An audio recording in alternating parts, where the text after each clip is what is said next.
како би речено, е подобра варијанта од тоа само константно да растеш, меѓутоа не е најдобрата варијанта, затоа што доаѓа до ситуации кои што го губиме пазарот. Тоа е, знаете како, она скалата што објаснуваше, растеме додека го освојуваме пазарот.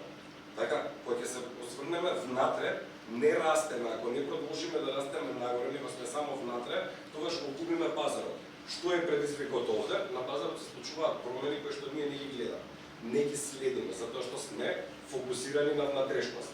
Така, и го креираме, тоест ја креираме внатрешната состојба на компанијата согласно информациите кои што до овде ги имаме, што не ја следиме надворешност.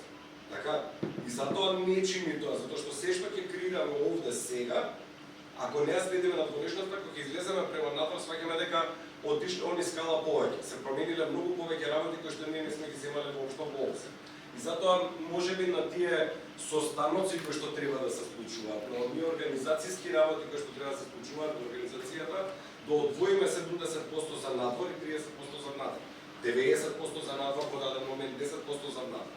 Така, за да видиме дали промените кои што сме ги почнале внатре се случуваат, тогаш треба само 10%.